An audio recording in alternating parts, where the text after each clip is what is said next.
All right, welcome back to the set of BookView Now on PBS.org. We're here at Book Expo America, Javits Center, New York City. Our next guest we had here earlier today, John Grisham, one of the biggest writers of our time. But here's a story about John that's also interesting. His first book, A Time to Kill, was rejected 28 times by publishers all across the country. In fact, the publisher that picked up John's book doesn't exist anymore because it took a little bit for him to get traction. But John is now one of the most successful writers in the history of American publishing, and his new book, The Rogue Lawyer, actually shows that he's still finding new paths and directions with his protagonist. It releases October 20th, and the new book is taking John's characters to a new way, to a protagonist who's sometimes challenged to do the right thing. He was here to talk about it earlier today, along with his kids' book series, Theodore Boone. Here's our interview with John. John Grisham, welcome first of all to PBS's BookView Now set. It's awesome to have you here. Delighted to be here. That's great. You have a new book coming out, Rogue Lawyer. We're going to talk about that. Okay. It's a different book for you. You've kind of switched up your style of protagonist, gone in a new direction. Tell us a little bit about what it's like to be writing so many years into your career and to be still coming up with new ways to present your characters. After writing, a certain number of books of a certain type, I think it's natural for a writer to wonder what else I can write or how I can write it. And a few years ago, I started doing other types of books. And I've done, a couple of books about football and one now about baseball. I've done a childhood memoir. I did a comic novel about Christmas. And now I'm doing kids' books. Still with the legal thrillers always, there, because those books are still popular, thankfully, and I enjoy writing them.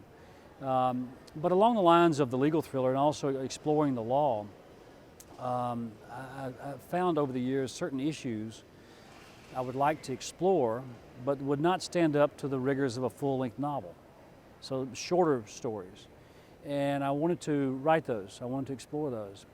I also like the idea of a character, one lawyer who's kind of a wild man, takes cases nobody else will take, fights the system nonstop. Trusts no one, spends more time in jail than he does in the courtroom. A really colorful rogue lawyer, and that's how he developed. And so I've got the character, I've got the cases, and the way I've set up the book, there are a lot of stories to be told by this character. Yeah, so he's going to come back. The first one you set it up, it's pretty self-explanatory, rogue lawyer, but I have a feeling we're going to be getting to know this character very well over the years. That's the plan. Okay. If I stay healthy and keep writing, I think there are a lot of stories to be told by Sebastian Rudd, the rogue lawyer. Tell me about Sebastian Rudd. He's a heroic guy. He's flawed. He's imperfect. He's cool.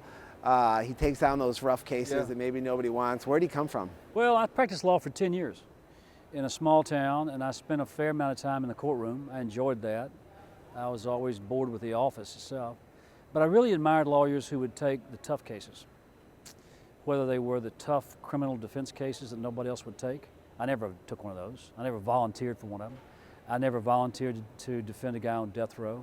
I never took a horrible murder case. Most lawyers don't want to take those cases in a small town because it can ruin your reputation. You can be an outcast in a small town, or I guess even in a big city.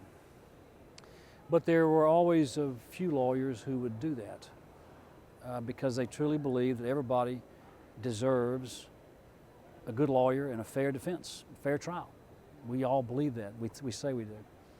I admired those guys. I admired the lawyers who would take really tough civil cases and go after incompetent doctors or bogus insurance companies. It's a long list of bad guys.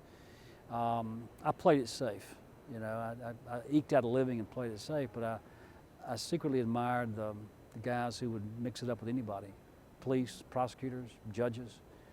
I wasn't that brave, but I admired those guys, and I thought, well, this would be a cool character to develop, a guy who will, take on anybody, and if he has to, he'll cheat to win because the other side's cheating. Yeah. So I think he's going to be fun for readers. He's a work in progress. I like that. It's going to develop over time. You've always, though, used your writing to sort of funnel your own beliefs and to take on issues and causes. If anybody who's read your books can sort of see where your head is at, either politically or with a main issue of the day. Right. And you use your characters to kind of be a voice, it seems, for some of the things you're thinking. Does that come first and then the characters follow? Or are you thinking about those characters and where they can go and handling it that way? The characters rarely come first. It's almost always an issue, whether it's a death penalty or wrongful convictions or mountaintop removal. Coal mining was the last book. There's a long list of issues.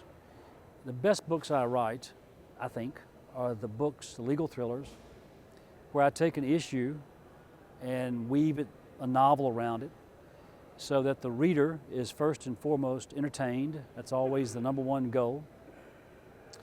But in the course of being entertained, the reader learns something about an issue, and an injustice is exposed, or whatever I'm after. Those, I think, are the better books. Occasionally, I won't do that.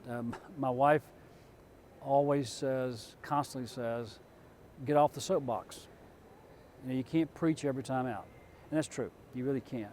So I'll write something that's just pure entertainment. Right, you bring some comedy to the table. Comedy, baseball, whatever. Or even a book like, I wrote a book a few years ago called The Litigators, which has no, no socially redeeming value. There's no issue involved. It's really fun. It's about a bunch of ambulance chasers in Chicago and the stuff they get into, and I mean, it was just so much fun to write that just for the laughs. Yeah. Good plot and all that kind of stuff. You can't get too far away from plot.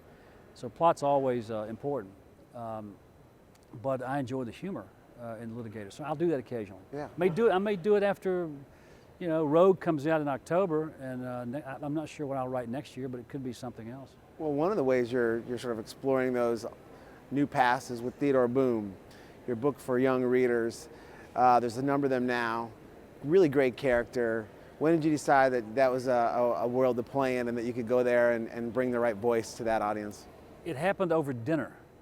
About 5 years ago, my daughter was teaching school, her first year of teaching school. She was teaching a bunch of fifth graders, and she was really emphasizing reading, as you might guess, because we read a lot. And she asked me, she said, "Dad, could you write suspense for kids?" And she said, "I can't find any." Did you ever thought of it before? Never. And she said, the kids can read, there's a lot of fantasy, there's a lot of historical fiction, there's a lot of stuff. I can't find any real good suspense for kids. And that's how it got started. I thought, well, maybe, I don't know, let me see. And so this character slowly developed, a 13-year-old kid who's he's the only child, both parents are lawyers, and he thinks he's a lawyer. Yeah, I'm a huge Encyclopedia Brown kid growing up, Yeah, right? I mean, you got Theodore Boone. I'm ready to jump on. Yeah, he's very bright. He's also a kid who gets in a lot of trouble, loves to give legal advice to his friends, some of which is not always accurate, but that's Theo's world. Yeah. And also, when I was a 13-year-old kid, it was a good one of those good years for me. I was in the 8th grade. I was active. I was playing sports. I had a great teacher, homeroom teacher. I had good buddies. Just one of those magical years, before you go off to the 9th grade in high school. And I was very active in scouting. We were in the woods all the time, canoeing and camping, and a lot of adventures, And so Theo will always be 13. I can't see Theo growing up. I hope I don't want him to grow up. No. I mean, from what I've read, and I've only read the Fugitive, the new one, it's I want him that age. He's a great kid. I have some that age myself right now. It is a magical time. It's before they're in that high school scene with all the pressures that come along with that, and they're really inquisitive and fun, and they're reading, still. So I hope that they continue to read with Theodore Boone. I hope so too. And Theo, one thing I try to do with Theo is teach kids about the law. There's a lot of law, especially the courtroom stuff in Theo, and slowly maybe kids will learn something. So that's the one goal. Well, it's a great new addition. A lot of people, when they think about, we've all come to know you so well, and over the books we feel like we know you. You live in Charlottesville in what just seems like this bucolic, farmland, and it seems like it really contributes to the way that you write. Tell us a little bit about just your southern life down in Charlottesville and the way that you write every day. Well, we were living in Oxford, Mississippi when the firm came out in 1991. And then the books after from Pelican Brief and The Client, and then the movies came out. So we sort of got ambushed by a lot of attention that we didn't really want. And we found an old farm way out in the country south of Charlottesville. And we bought it to use as a hiding place in 1993, 22 years ago. And it became home, and we moved there and stayed there.